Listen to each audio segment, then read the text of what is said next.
د الله رب العزت په توفیق سره او د هغه په رحم او کرم سره موږ د سورة البقره 221 آیته پورې خبره کړې وه او په دې اخرني آیتونو کې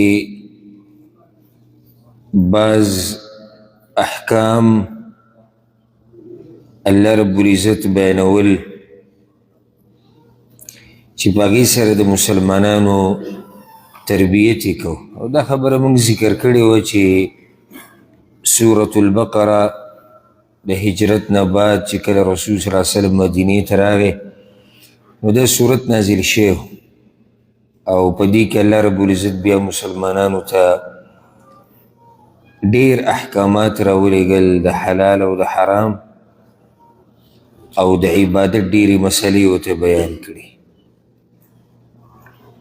شپاړسم حکم اوس بیانېږي په 220 آیت کې او هغه دا چې بعضو صحابه کرامو تپوس کړی و د رسول صلی الله علیه وسلم نه چې خپلو بیبیانو سره نزدېکت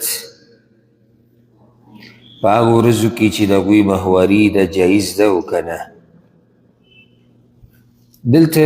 د دې نه مخکې چې دا آیت بیان شي دا مسله یاده ساتئ. د بعضو خلکو جعلي او نقلي غیرت وي، دا ورته جعلي او نقلي غیرت وي، خود ساخته. چې کله د دین مسله راشي یو حکم بیانېږي دته به غیرت رعایت شي او دا مسله دیسي او دغه مسله دیسي. نو دې په جواب کې دوه خبرې، یوه خبره دا ده چې د دې تپوس صحابه کرامو کړی او ته د صحابه کرامو نه زیات غیرتي نه یې. بله مسله هغه دا ده بیا الله رب العزت دغه سوال او د هغې جواب په قرآن کې بیان کړی دی. دې شي سره چې چل وکړی یاره بعض کار بې وینا کوئ، هر کار کې وینا ته ضرورت نه وي، دا ورته پخپله سوچ وکړي چې یاره دې ته اوس ضرورت دی.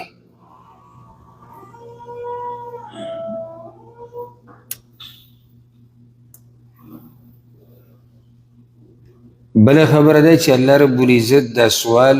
او د هغې جواب هغه په قرآن کې بیان کړی دی او حدیث کې راځي رسول صلی الله علیه وسلم وی الله ډېر غیرتي ذات دی او الله د ټولو نه غیرتي دی. مخلوق کې څوک داسې نشته چې هغې دومره غیرت یې څومره چې الله کې دا خو واضحه خبره. بیا رسول صلی الله علیه وسلم دی، بیا د صحابه کرام دي. بله مسله یا بله خبره هغه دا ده او چې دا مسلې موږ ته شریعت کې بیانې نه شي نو څوک به راته بیانوي؟ جبریل علیه السلام راځي هغه موږ ته وحي کوي چې دا مسله داسې ده دا داسې ده. دا به لازم بیانېږي دې دپاره چې موږ پرې ځان پوه وکړو. بله خبره دا ټیک ټاک چې چلیږي او په دې کور کې چې دا ډیشونه دي او دا فلمونه دي او دا زنانه چې داسې بې حیایي کوي دوی له دا غیرت په دې ولې نه ورځي؟ یعنې که کور کې زنانه دي یا هلکان دي هغوی ټیک ټاکې کوي، هغوی فلمونه ګوري، هغوی سندرې اوري، هغوی هلکان د جنکو پېښې کوي، جنکۍ د هلکانو پېښې کوي، په کور کې دی د ټولو په مخ کې بدې ردې وایي، کنځلې کوي، هغه نامناسب الفاظ استعمالوي د مور پلار په مخ کې، د بچو په مخ کې. تاسو ته خو پته ده د بعضو کنځلې څنګه دی له دې ټیم کې غیرت نه ورځي چېرې دا ما څه ووي او دا ما څه وکړو. چې کله د شریعت مسله راشي بیا به د غیرت کته کوي او به راکوي. چې کله ته ووایې چې او زنانه جومات ته منزله تلی شي، زنانه دپاره جومات کې د منځه خاص ځای او په پرده کې په حیا کې زنانه تلی شي. د رسول وسلم بیبیانې د صحابه کرامو بیبیانې تلي دا اوسه پورې مسلمانانو بیبیانې ځي راځي. دا څنګه یاره زنانه جومات ته نو او زما یو بل سوال دی دا څنګه زنانه بازار ته په بازار کې ګرځي راګرځي کته برکې څه خبره نه هر قسمه بې پردګي بې حیایي کېږي څه خبر نه کله د شریعت مسله راشي شیطان دته بیا دلته غیرت رایادوي نو که څوک دا غیرت مخې مخې ته کوي که نه دا د خپل جیب کې ځان سره کېږي او یا دې د خپل پیزار صفا کړي کوم چې صحیح غیرت دی هغې له راتله پکار دی غیرت په خپل عزت باندې غیرت په اسلام باندې غیرت په لور خورو باندې غیرت د الله په احکاماتو باندې دې غیرت له راشه دغه خودساخته غیرت کې دی هغه خودساخته دی څوک به ورته غیرت وایي څوک به ورته نه وایي خو چې کومې خبرې ته شریعت غیرت ویلی غیرت وي نو صحابه کرامو دا تپوس کړی ښه د دې تپوس ضرورت ولې راغی هغه په دی چې اهل کتابو دوه ډلې وي یو یهودیانو دویم نصارا د یهودیانو دا طریقه وه چې کله به په زنانه باندې مهواري او بیماري راله او دا الله رب العزت لکه حدیث کې رسول صلی الله علیه وسلم چې دا الله د آدم په لوڼو باندې یو خبره لیکلې ده داسې عیب نه دی نه داسې ګندګي دی چې بس زنانه بلکل څاروي او زناور په شان تعامل ورسره کوه نو دې یهودو به داسې چل کوو چې دا زنانه به پلیته ګڼله د دې بدن د دې هر څه دا به پلیت ګڼل او دا به وی چې دا زنانه څه شي له لاس وړي که نه هغه هم پلیت شي نو د دې سره به یې ناسته پاسته نه کوله بلکې دا به یې د کور نه وویسته او دې له به یو کوټه یا کوټګۍ یا یو جونګړه جوړه کړې وه نو دا زنانه به د هغه وخته پورې دلته ناسته وه چې څو پورې به دا بیماري ختمه شوې نه کله مهواري ختمه شوه بیا به دننه راتله دا د یهودو طریقه وه د نصاراو طریقه دا وه چې هغوی به حایزه زنانه او غیر حایزه دي کې به فرق نه کوو لکه څنګه چې هغه زنانه ده چې مهواري نشتي نو دا وی داسې ده لکه څنګه چې هغه ده چې مهواري شتي هېڅ فرق پکې نشتي ناسته پاسته کوروالی چې څه ورسره کې کوه صحابه کرامو تپوس وکړو چې یا رسول الله موږ به څه کوو د یهودو طریقه دغه ده د نصاراو طریقه هغه دا ده رب العالمین یوه لاره وښوه هغه لارې ورته دا وښوه چې نه زنانه چې کله د مهوارۍ په ورځو کې نو نارینه به د هغې سره د کوروالي نه ډډه کوي او د هغې نه علاوه ناسته پاسته ورسره جایز ده سملاسته ورسره جایز دي خبرې اترې ورسره جایز دي او دغسې قصه نشتي کوم چې یهود کوي چې زنانه پسې شي لاس ولګوي بس هغه هم پلید شي او چې ډوډۍ پخوي هغه نامناسب دي که چاله اوبه ورکوي هغه صحیح نه دي دا د یهودو کیسې دي او ځکه بیا رسول صلی الله علیه وسلم ملګرو ته ووایي اصنعوا کل شیء الا النکاح هر څه ورسره کولی شي هر قسمه نزدیکت ورته کولی شي سوای د کوروالي نه دا خلاصه د دې مسلې شو اگر که دې په شان نزول کې ډېر آثار او ډېرې خبرې هغه بیان شوي دي نو الله رب العزت وایي اعوذ بالله من الشیطان الرجیم بسم الله الرحمن الرحیم ويسألونك عن المحيض او تپوس کوي دوی تانه په باره د حیض کې تپوس صحابه کرامو کړی دا رسول الله صلی خواله به زنانه هم تپوس نه راتلي او مخکې به دا ووایي چې الله په حق ویلو کې حیا نه کوي معنی چې زه دا سوال کومه خو حق دی نو په حق کې خو حیا نشتی نو تپوس به وکړو دین په باره کې به تپوس کې او ځکه دا خبره یاده کړي دوه قسمه خلک دین نشي زده کولی یو چې حیا کوي په دین زده کولو کې او دویم چې متکبر ځان لوی ګڼي چې ځان لوی ګڼي دی د چا نه تپوس نه کوي ځکه چې دی ځان لوی ګڼي او دا چې حیا کوي نو دې ځان لوی نه ګڼي خو هلته حیا بند کړی دی د دین د زده کړې نه. زنانه ته دا مسله راشي هغه ورته تپوس کوي. نو زنانه که اوس خاوند یې پوه وي خو ډېره ښه ده چې خاوند پوه نه وي نو سبق کوي داسې طریقه خو معلومات کوي که نو دوی ته نه تپوس کوي په باره د حیض کې. حیض هغه وینې ته ویلی کېږي چې په زنانو باندې په خاصو ورځو کې راځي د هغوی د رحم نه او په دې کې ډېر حکمتونه دي. د الله رب العزت پیدایش چې دی چې څه شی پیدا کړی دی او څنګه صفات یې پکې اچولي دي هغه د حکمت نه خالي نه وي. قل هو اذى ته ووایه دا ضرر رسونکي ګندګي ده دا په زنانه چې را کومه وینه راځي نو ګنده وینه ده په دې کې به ځان لرې ساتي. د ښځې نه نو څه وایي فاعتزلوا النساء في المحيض بس بیل شي د زنانو نه په حیض کې. اوس الله وایي بیل شي اوس څنګه بیل شي د نور وضاحت دپاره به ته رسول الله وسلم ته واپس کېږي. ګور بغیر د حدیثونو ګزاره نه کېږي. الله وی بیل شي څنګه بیل شو رسول الله وسلم وضاحت کړی دی چې بیل شي معنی ده چې هر څه کولی شي سوای د کوروالي نه. بیل شي مطلب دا شو چې کوروالی به ورسره نه کړي. دا مطلب نه چې سملاستی ورسره نه شي دا مطلب نه چې لاس نشي وروړی دا مطلب نه چې هغه لاس نشي لګولی. عائشه رضی الله عنها وی ما به رسول الله وسلم له سربند ځو رسول الله وسلم به چې دی زما په غېږ کې سریه ښودی او زما به مهواري وه. د رسول وسلم به ورسره ناسته پاسته وه. بیبیانې د رسول وسلم د هغه سره به سملاستی په مهوارۍ کې نو په یهودو باندې رد شو او په نصاراو باندې هم رد شو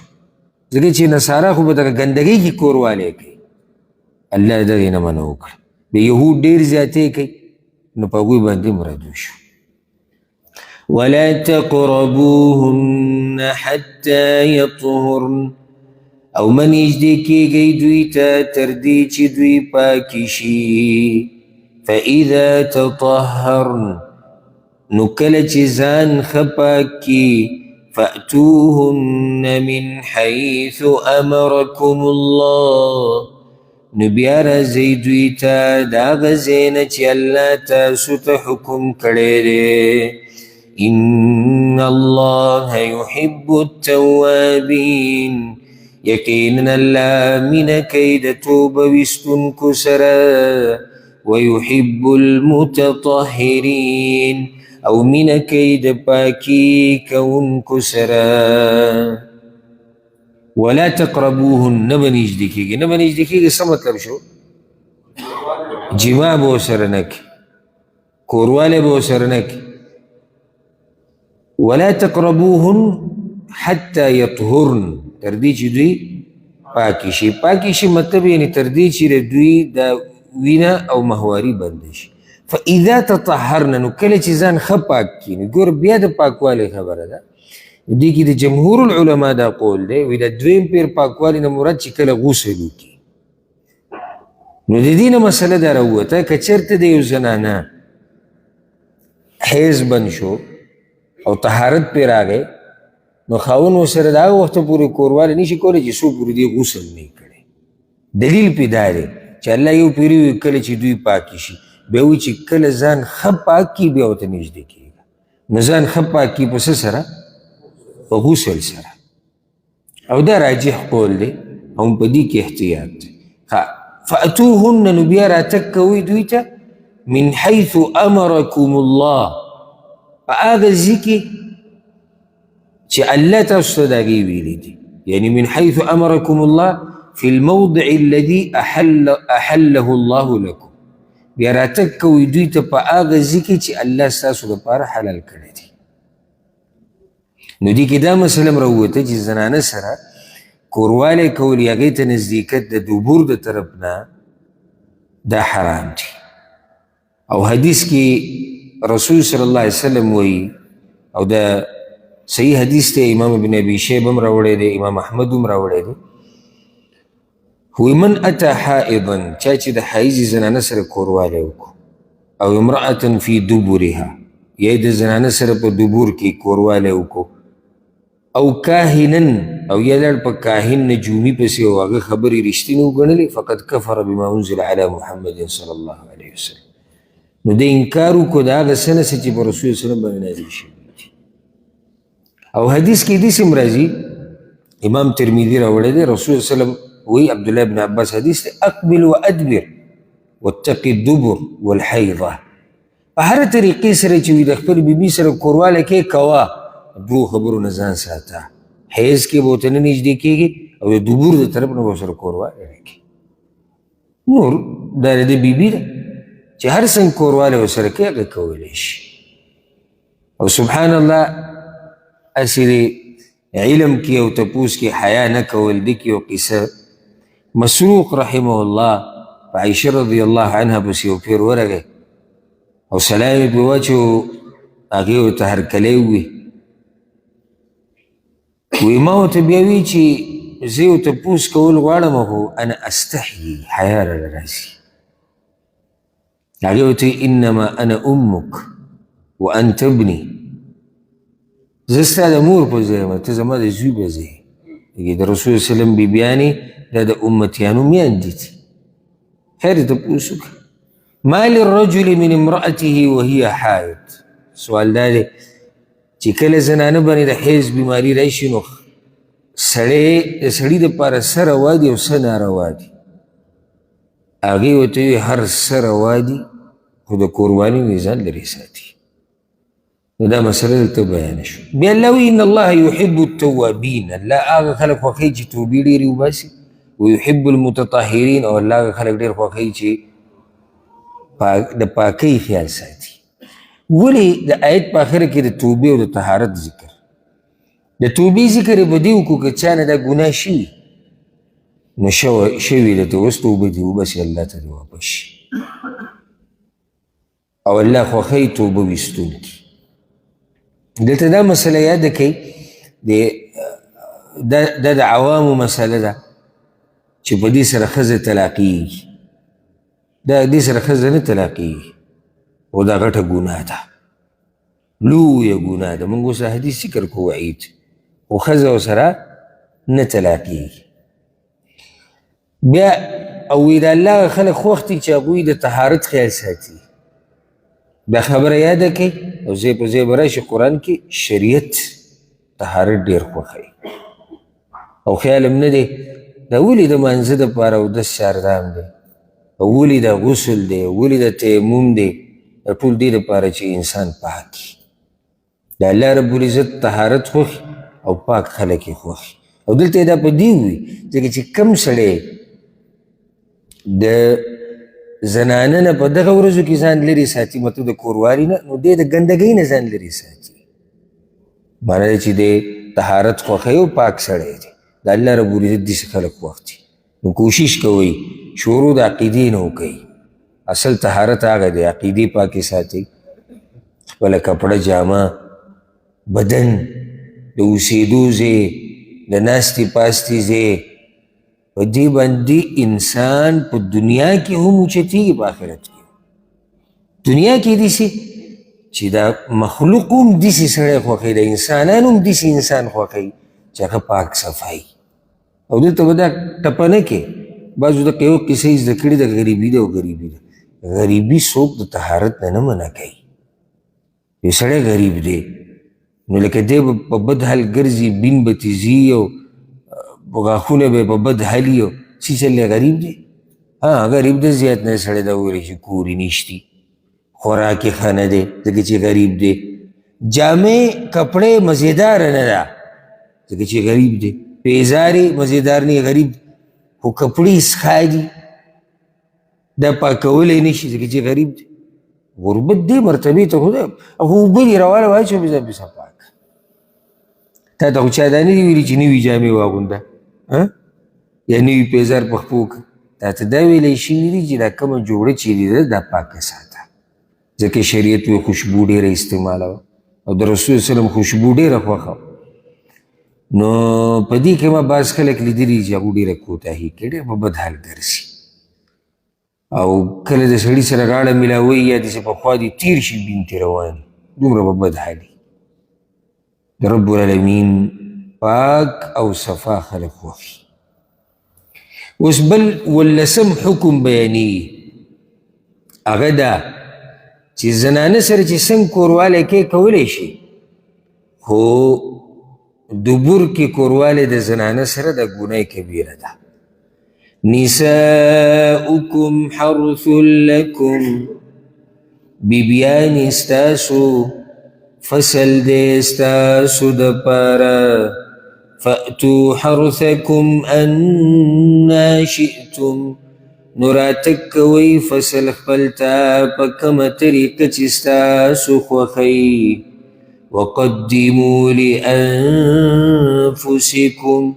او مخکې ولیږئ د خپلو ځانونو دپاره. نساؤکم حرث لکم. دې په شان نزول کې او سبب د نزول کې ډیرې خبرې ذکر کیږي. یو ده جابر رضی الله عنه روایت ته، او دا په صحیح بخاري کې هم دی، صحیح مسلم کې هم دی، چې یهودو یو خبره مشوره کړې وه ورته. مدینه کې خو یهود اوسېږي، هغوی دا مشوره کړې وه چې کوم سړي د خپلې بیبي سره کوروالی وکړو په حلال ځای کې، په حلال ځای کې، خو د شا د طرف نه، نو بس د ده بچی چې کوم پیدا کېږي هغه به په بدحالي او هغه به بیماري او هغه به ړوني او هغه به کوڼي او دا مرضونه به یې ذکر کول. اگر که دا سړی کوروالی په حلال ځای کې کوي، په حرام کې نه کوي، حرام خو خبره ختمه شوه. دا خبره بیا د دوی نه چا زده کړې وه؟ مدینې والا زده کړې وه، د انصارو، ځکه چې د هغوی سره خو کتاب نه و اسماني، نو هغوی کې هم دا مشوره وه دغه مشرکینو کې چې د دوی سره کتاب دی، د دوی سره علم دی، نو دوی چې کومه مسله بیان کړي هغه بیا اورېده پکار دي. نو هغوی دا خبره مشوره کړې وه. نو د رسول صلی الله علیه وسلم نه تپوس شو چې یا رسول الله که یو سړی د خپلې بیبي سره کوروالی کوي، په روازي کې کوي، خو د شا د طرف نه کوي، دا به جایز یې او که نه؟ الله رب العزت د آیت راولی چې زنانه ستاسو فصل دی، چې څنګه دې فصل ته راتګ کوئ کولی شي. او مخکې خبره ذکر شوی چې من حیث امرکم الله، په هره طریقه چې راتګ کې کوه، خو په هغه ځای کې چې کوم ځای الله حلال کړی دی. رد شو د یهودو په دې خبره باندې. یو روایت کې داسې هم راځي، عبدالله بن عباس رضی الله عنهما وایي، او د امام ترمذي راوړی، چې عمر بن خطاب رضی الله عنه یو پیر راغی په رسول صلی الله علیه وسلم پسې، ټوله طبیعت یې څه خراب، وی هلکتو یا رسول الله، زه تباه شوم، غرق شوم، هلاک شوم. هغه ورته ویلي څنګه هلاک شو؟ وی د خپلې بیبي سره مې کوروالی وکړو په حلال ځای کې او شا طرف، دا ناروا کار رانه وشو. رسول صلی الله علیه وسلم ورته څه ونه وي، ځکه چې الله له وحي نه و رالیږلی. نو فاوحى الله الى رسوله بهذه الايه، وی الله رب العزت دا آیت راولیږو. نو بیا ورته رسول صلی الله علیه وسلم وایي چې اقبل وادبر، په هره طریقه چې کوروالی کې او کوي دا روا ده، خو ځان ساتئ په مهوارۍ کې د نزدېکت نه، یعنې د کوروالي نه، او په دبور کې شاته طرف کې کوروالي نه، بس د دې نه ځان لرې ساتئ. او حدیث کې داسې راځي، رسول صلی الله علیه وسلم وایي ملعون، هغه سړي باندې لعنت ویلی شوی دی، من اتى امرأة من دبرها، څوک چې خپلې بیبي سره کوروالی کوي په دبر کې، په ناروازي کې. صحیح حدیث دی، امام ابو داود راوړی، او په دې باندې نور هم وعیدونه راغلي دي. یو حدیث کې داسې هم راځي، امام احمد راوړی دی، ان الذي یأتي امرأته في دبرها لا ينظر الله الیه یوم القیامه، داسې سړي ته به الله رب العزت د قیامت په ورځ د رحمت په نظر نه ګوري چې کوم سړی دا کار کوي. او دا خبره یاده کوي، شریعت چې یو کار منع کي که نه، هغې کې موږ ته نقصانات دي، ځکه چې موږ منع کوي. د حیض په ورځو کې زنانه سره کوروالی ګندګي ده، بیماریانې دي. په دبور کې د زنانه سره کوروالی کول ګندګي ده، بیماریانې دي، او ډېرې بیماریانې دي جوړوي. ډاکټران پې اوس بحثونه کوي، او هغه ډاکټران پرې چې کوم مسلمانان دي، کوم چې غیر مسلمه ډاکټران دي، هغوی په دې باندې تفصیلي لیکل دي په دې باندې چې زنانه سره په دې وخت کې او په دې وخت کې او په دې ځای کې کوروالی نه دی پکار. هغوی د شریعت په نقطه نظر نه وي، هغوی چې کوم خپل په دې باندې ریسرچ کړی ده او بحثونه یې کړي هغې په رڼا کې وایي او رب العزت موږ ته پخوا دا خبره بیان کړې ده چې دې نه ځان لرې ساتي. په دې کې رد شو د عوامو په بعضو خبرو باندې او عوام هسې د ځان نه کوي خو یا چېرته د امیر صاحب نه اورېدلي او یا د داسې مولوي صاحب نه اورېدلي چې د هغه سره علم ډېر نه وي نو زنانه سره د کوروالي په باره کې به د ځان نه خبرې ذکر کړي زنانه ته کتی نه شي چې هغې باندې جامه نه او زنانه خاوند ته نه شي کتی او دې سره چې دی نظر ختمي او دې سره دا کي او دې سره دغه کي دا ټول خود ساخته خبرې دي. رب العالمین عام قانون ذکر کو فصل دی ستاسو او دې فصل ته چې څنګه راتګ کوئ سوای د دوو طریقو نه او ما پرون د کابل استاد پرون مې دا خبره وکړه چې شریعت قانون ذکر کوي دی طریقه ده پای کې ډېرې مسلې راشي او دا نه چې ته راځي یاره چې ښځې سره سړی داسې چل کوي او چې ښځه داسې کوي او چې سړی داسې کوي او چې ښځه داسې او دا هرې خبرې تپوس کوي لکه تا ته شریعت قانون وکړو چې یو سړی د خپلې ښځې سره څنګه نزدېکت کوي کولی شي د دوو خبرونه به ځان لرې ساتي او بس خبره ختمه شوه. اوس به باقي چخچي وال چې دا داسې او دا داسې او دا دغه او دا داسې الله او د الله د رسول نه مخکې کېده نه دي پکار. بیا الله وي وقدموا لانفسکم ځانونو دپاره مخکې ولېږئ هغې نه دي ذکر کړي چې څه ولېږئ نو یو دا چې ځانونو دپاره مخکې ولېږئ مطلب دا دی چې کله د بیبي سره کوروالی کې نو په دې نیت یې وکړه چې الله دله نیکمله بچی درکړي یوازې شهوت پوره کول نه دي الله زموږ تربیت کوي یوازې خبره د شهوت پوره کولو نه دی چې ښځه او خاوند شهوت پوره کوي نیت دا ساته چې الله نیکمله بچی راکړي نور دا بچی مخکې لېږلی کېږي څه او دا داسې لېږلی کېږي چې د دې نیکمله بچي چې دله ته ښه تربیت ورکړي دی چې بیا کوم نیک عمل کې الله تعالی اجر درکړي نو ده ته آخرت کې ځان له اجر ذخیره کو که دا مطلب شو چا دا ویلي دي او ځان دپاره مخکې ولېږئ هر نیک عمل دا بل ورځ ما تاسو ته ووایي چې دا د الله رب العزت طریقه ده کله یو خبره دنیوي رواني دیني نصیحت ته ته پکې کوي منځ کې نو خبره دا ده چې د ښځې سره کوروالی کولی شي روا طریقه دا ده ناروا ده منځ کې الله ته وایي او د نیکو اعمالو نه دي سوچ او فکر وانه وړي ګورئ داسې نه چې یو سړی صرف دقې پورې نښتی چې د ښځې نه شهوت پوره کول غواړي او یا ښځې دې پورې نښتې دی چې صرف شهوت پوره کول غواړي الله وایي یو بله خبره هم ده هلته نه یې نه شي آخرت دپاره توخم برابروئ هغه ورځ هم را روانه ده یوازې د ښځې خاوند قیسه نه ده یوازې د واده مسله نه ده چې ته سهار هم کښېنې د واده ورد کې او چې د شپې هم کښېنې بعضو دغه قیسه وي خصوصا چې واده یې نه کړی د دوی ده لکه ته به چې سهار ماښام ذکر کوي دغه ورد کې واده کته واده بره واده کته واده بره او چې واده وکړي نو بیا هم لګی دا بعض پکې قصې کوي داسې او دا داسې او دا الله وایي یو بله خبره هم ده یوازې ژوند کې واده خو نه دی یوازې شهوت پوره کول خو نه دي شهوت خو زناور هم پوره کوي بچي د زناور هم کېږي مسله دا ده چې زناورو سره خو دا سوچ نشتی او نه په دې مکلف دي چې آخرت را روان دی زمونږ ته خو مخې ته آخرت هم پروت دی الله وقدموا لانفسکم ها دغه شان دي کې دا هم راغلی چې بیبي سره کوروالی کې نو هغه ذکر ووایه کوم ذکر چې شریعت کې تا ته ښوی شوی دی او هغې باندې مونږ تفصیلي بحثونه رحیق الازهر په درسونو کې کړي دي اوس دې نصیحت ته د الله وګوره الله اکبر خبره د څه روانه وه چې بیبي سره کوروالی کول روا او ناروا طریقه خو وه منځ کې تا ته او یا د دې مسلې په آخره کې دې نصیحت ته وګوره واتقوا الله ویریږئ د الله نه ویریږئ د الله نه مطلب دا د هر هغه کار نه ځان لرې ساتئ چې الله دې ته منع کړی ای کې دننه دغه هم رالو د بیبي سره په ناروا ځای کې کوروالی یا ماهوارۍ په ورځو کې کوروالی خو دې خبره کې سوچ کوئ ګوره واتقوا الله ویریږئ د الله نه واعلموا انکم ملاقوه او پوه شئ په دې چې تاسو د دغه الله سره میلاویدونکي یئ وبشر المؤمنین او زیر ورکا مؤمنانو تا تاسو اللہ سره مخکیدو علی اللہ دیر ده دیری آیت تی او الشیخ العلامة الفقيه ابن عثيمين رحمه الله دا غدا طریقو بدرسونو کی